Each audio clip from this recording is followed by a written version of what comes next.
Hello friends and my dear students, today I am here for general instructions and we have to discuss today general introduction and general things about the Constitution of India। Bharat के संविधान के बारे में आज हम लोग समझेंगे, एक जनरल इंस्ट्रक्शन समझेंगे, एक इंट्रोडक्शन और इंट्रोडक्टरी क्लास के रूप में एक साधारण रूप से भारत के संविधान के बारे में मैं बताऊंगा आज। जैसा कि भारत का संविधान जो है कॉन्स्टिट्यूशन ऑफ इंडिया, ये संविधान एक ऐसा संविधान है जो पूरे दुनिया में जो है, पूरे विश्व में सभी देश जितने भी संविधान हैं उन संविधानों से एक कंक्लूसिव वेव जो है, एक कंक्लूजन लेकर जो है निकाला गया है। ये कहा जाता है कि भारतीय संविधान एक बहुत बड़ा lengthiest constitution of India, Bharat का संविधान जो है एक बहुत लेंथी कॉन्स्टिट्यूशन है, कहा जाता है lengthiest constitution of the world. It is known as the lengthiest constitution. ये lengthiest constitution of the world इसलिए कहा जाता है कि भारत का संविधान, इसमें मोस्ट प्रोबेबली जो सभी संविधान से, मैक्सिमम देशों के संविधान से कुछ न कुछ चीजें इसमें ली गई। सबसे पहले हम कहेंगे कि भारत का संविधान जो है एडॉप्ट किया गया, constitution of India was adopted on 26 of November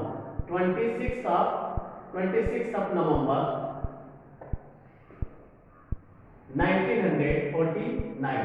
Bharat का संविधान 26 नवंबर 1949 को एडॉप्ट किया गया and finally it came into force on 26th of January 1950 और 26 जनवरी 1950 में ये पूरी तरह से लागू हो गया। That came into force on 26th of January 1950, 1950 में लागू हो गया। पहली बार जो 26 नवंबर 1949 को एडॉप्ट किया गया और 26 जनवरी फाइनली 1950 में इसको लागू कर दिया गया।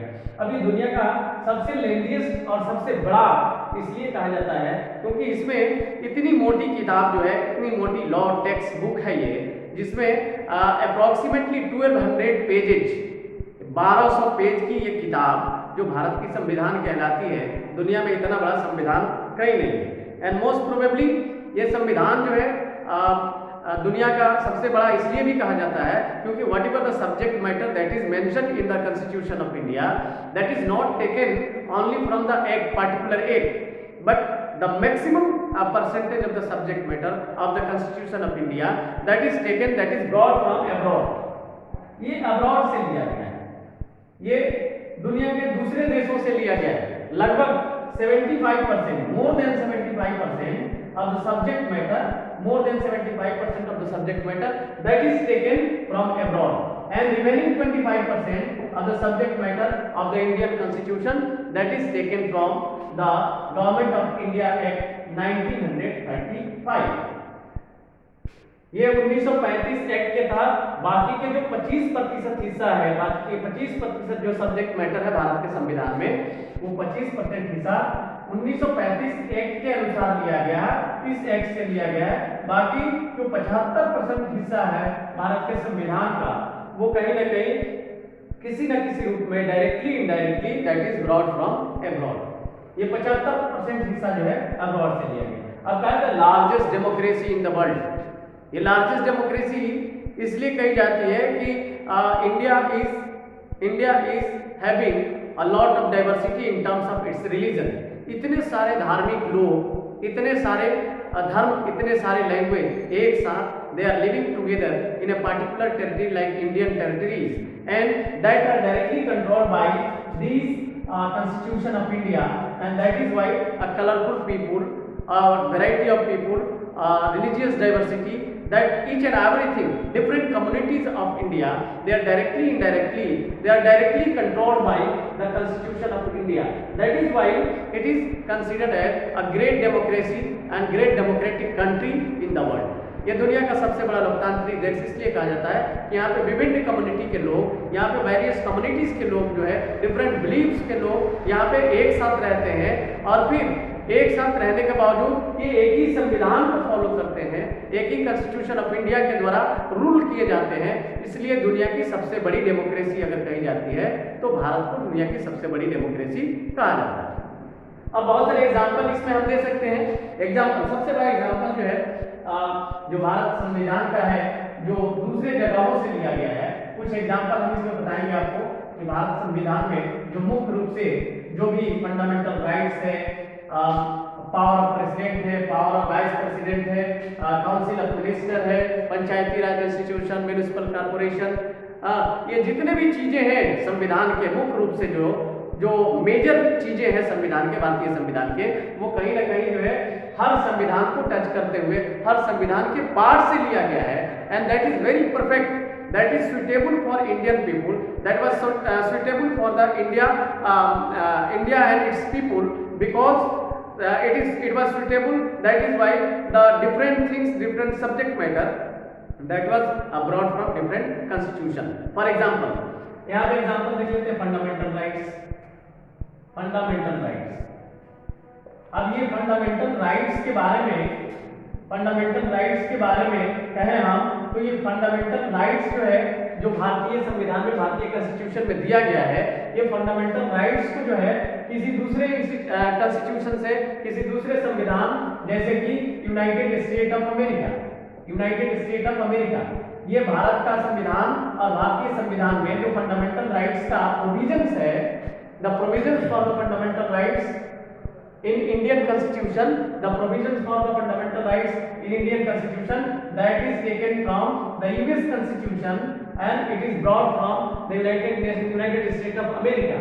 यानी ये यूएस के, अमेरिका के कॉन्स्टिट्यूशन से, अमेरिका के संविधान से ये लिया गया फंडामेंटल राइट्स, इसलिए कि भारतीय एक बहुत बड़ा लोकतंत्र, एक लार्जेस्ट डेमोक्रेटिक कंट्री, और उसमें विभिन्न तरह के लोग, विभिन्न कम्युनिटीज के लोग रहते हैं, और लोकतंत्र यही कहता है कि there is a freedom, the people are free to choose their own representatives according to their own choice, and fundamental rights must have its own, यानी लोगों के पास अपना अधिकार होना चाहिए, फंडामेंटल राइट्स होना चाहिए। तो ये फंडामेंटल राइट्स यूएस के कॉन्स्टिट्यूशन से उठाया गया, जो कि सुटेबल बैठ रहा था भारत में, इसलिए कॉन्स्टिट्यूएंट असेंबली ने फ्रेमिंग के दौरान जो है, framing of the constitution of India, उस दौरान इसको वहां से ले लिया। अब आते हैं एक और एग्जांपल, दूसरा फंडामेंटल राइट्स के अलावा फंडामेंटल ड्यूटीज, ये भी आता है फंडामेंटल ड्यूटीज। फंडामेंटल ड्यूटीज, ये फंडामेंटल ड्यूटीज भारतीय संविधान में, ये भारतीय संविधान में ये कहां से लिया गया, ये कनाडा के कॉन्स्टिट्यूशन से लिया गया, कैनेडियन कॉन्स्टिट्यूशन से लिया गया। फंडामेंटल ड्यूटीज ये कनाडा के कॉन्स्टिट्यूशन से लिया गया है। इसी तरह से जो है डीपीएसपी, इसी तरह से जो है डीपीएसपी, ये डीपीएसपी होता है directive principle of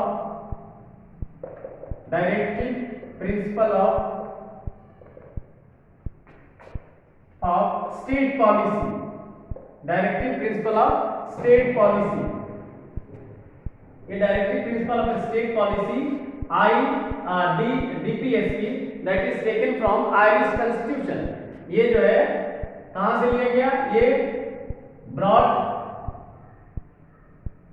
from Irish constitution, Irish constitution, ये आयरिश कॉन्स्टिट्यूशन से लिया गया। उसी तरह से जो है बहुत सारी चीजें ऐसे, power of president, power of vice president, कुछ साउथ अफ्रीका से लिया गया, कुछ ऑस्ट्रेलिया, जैसे एग्जांपल एक देते हैं list system, Indian list system, list system, ये इंडियन कॉन्स्टिट्यूशन में there is provision of the list system, और 3 तरह के लिस्ट सिस्टम बताया गया है। एक में पहला यूनियन लिस्ट, यूनियन लिस्ट, दूसरा स्टेट लिस्ट, स्टेट लिस्ट, तीसरा कंकरेंट लिस्ट, तीसरा कंकरेंट लिस्ट। तो ये 3 list system already constitutional provision में है, union list, state list and concurrent list. ये सभी में अलग अलग हम देखते हैं कि जो सब्जेक्ट मैटर है, यूनियन लिस्ट में कुछ सब्जेक्ट मैटर है, स्टेट लिस्ट के अंदर कुछ सब्जेक्ट मैटर है, कुछ कंकरेंट लिस्ट के अंदर सब्जेक्ट मैटर है। What ever the subject matter that is already listed, that is already given in the union list, the only central government or union government that can make a law over that। यानी जो कुछ भी इस list के अंदर subject matter, जैसे 100 subject matter है इसके अंदर, यूनियन लिस्ट में कितने सब्जेक्ट मैटर है? 100 लिस्ट, 100 सब्जेक्ट मैटर है। उसी तरह से इसमें जो है 65, इसमें 65 सब्जेक्ट मैटर है। और इसी तरह से कंकरेंट लिस्ट में 47 सब्जेक्ट मैटर। तो यूनियन लिस्ट में 100 सब्जेक्ट मैटर जो ब्रॉडली है, जो नेशनल इंपॉर्टेंस के लिए है या बहुत मेजर है, that is included in the list of union. तो लिस्ट सिस्टम में यूनियन में 100 सब्जेक्ट, तो 100 सब्जेक्ट मैटर के ऊपर जो भी लॉ बनेगा, जो भी यहाँ पे कानून बनेगा, जो भी वो सिर्फ और सिर्फ यूनियन गवर्नमेंट और सेंट्रल गवर्नमेंट बनाएगी। उसी तरह से स्टेट लिस्ट में दिया गया 65 सब्जेक्ट मैटर है। इसके ऊपर जो भी लॉ बनाई जाएगी, जो कुछ भी इस पे लॉ बनाएगी, वो सिर्फ स्टेट गवर्नमेंट का रिस्पॉन्सिबिलिटी है, इस पे सिर्फ स्टेट गवर्नमेंट बनाएगी। उसी तरह से कंकरेंट लिस्ट, अब आप यहाँ पे आते हैं कि भारतीय संविधान के लिए list system, specially the concurrent list, इन लिस्ट सिस्टम में out of this 3 list system, specially the concurrent list that is taken from the constitution of Australia. कहां से लिया गया? ये जो है कॉन्स्टिट्यूशन ऑफ ऑस्ट्रेलिया से लिया गया, कॉन्स्टिट्यूशन ऑफ ऑस्ट्रेलिया से लिया गया, यानी ये ऑस्ट्रेलिया के संविधान से लिया गया। क्या जी? कंकरेंट लिस्ट, जिसमें 47 सब्जेक्ट मैटर ऑलरेडी दिया हुआ है। यानी भारतीय संविधान के कंकरेंट लिस्ट सिस्टम के अंदर 47 सब्जेक्ट मैटर है, और ये 47 सब्जेक्ट मैटर पे जो रूल बनाई जाती है, जो इस पे लॉ बनाई जाती है, that can be either by the central government और द स्टेट गवर्नमेंट। इसमें दोनों बना सकती है। 100 पे सिर्फ यूनियन गवर्नमेंट बनाएगी, सेंट्रल गवर्नमेंट बनाएगी, 65 पे सिर्फ स्टेट गवर्नमेंट बनाएगी। लेकिन जो 47 सब्जेक्ट मैटर है, जो कंकरेंट लिस्ट में है, उस पे सिर्फ और सिर्फ ये या तो यूनियन गवर्नमेंट, सेंट्रल गवर्नमेंट बनाएगी, या फिर जो है स्टेट गवर्नमेंट बनाएगी।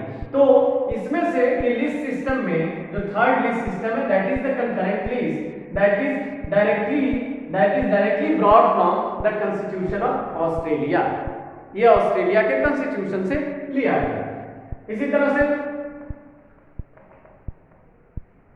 नेक्स्ट हम अगर बात करें तो भारत के संविधान, एक जो framing of the Indian constitution है, वो भारतीय संविधान को यहाँ के रिलीजियस डाइवर्सिटी, यहाँ के डाइवर्सिटी, यहाँ के कल्चरल डाइवर्सिटी, यहाँ के लैंग्वेज डाइवर्सिटी, यानी most probably we can say that the Constitution of India and framework of the Constitution of India was based on its diversity, its language, communities, their behavior, their cultural differences। इन सभी चीजों को देखते हुए भारत का संविधान हर वो चीज जो यहाँ पे परफेक्ट उतरता था, हर वो चीज जो यहाँ के लोगों के लिए परफेक्शन था, उसमें परफेक्शन था या फिर परफेक्ट उतरता था, उसे उस संविधान से नकल कर लिया गया, उस संविधान से ले लिया गया, और उस संविधान से लेकर अपने संविधान में उसको इंक्लूड कर दिया गया कि हमारी गवर्नमेंट जो है, हमारी जो गवर्निंग बॉडी है, हमारे यहाँ की जो तीनों बॉडी है, legislative body, executive body and judicial system, उस प्रोविजंस के अकॉर्डिंग, कॉन्स्टिट्यूशनल प्रोविजंस के अकॉर्डिंग सही तरीके से काम कर सके। इसलिए भारतीय संविधान, constitution of India, largest constitution of India कहा जाता है, lengthiest constitution of India world कहा जाता है, और भारत दुनिया में और सबसे बड़ी डेमोक्रेटिक कंट्री के नाम से जाना जाता है, सबसे बड़ी डेमोक्रेसी के नाम से जानी जाती है। यहाँ जब कॉन्स्टिट्यूएंट असेंबली जो फ्रेमिंग हुई, कॉन्स्टिट्यूएंट असेंबली बनी भारतीय संविधान को बनाने के लिए, जो कॉन्स्टिट्यूएंट असेंबली बनी थी, भारतीय संविधान बनाने के लिए, तो जो लोग भी इसमें शामिल थे, whosoever the member of the constituent assembly, वो लोग जो है south, north and west, east, चारों तरफ जो है हर दिशाओं में, भारत के हर दिशाओं में इन्होंने देखा कि नॉर्दर्न पीपुल क्या कर रहे हैं, क्या चाहते हैं, उनका बिहेवियर क्या है, उनका पॉलिटिकल बैकग्राउंड क्या है, ईस्टर्न पीपुल है वहां कैसे है, साउदर्न पीपुल है। यानी ये जो फ्रेमर्स थे, कॉन्स्टिट्यूशनल फ्रेमर्स थे, उन्होंने पूरा मुआयना किया, पूरा देखा, पूरे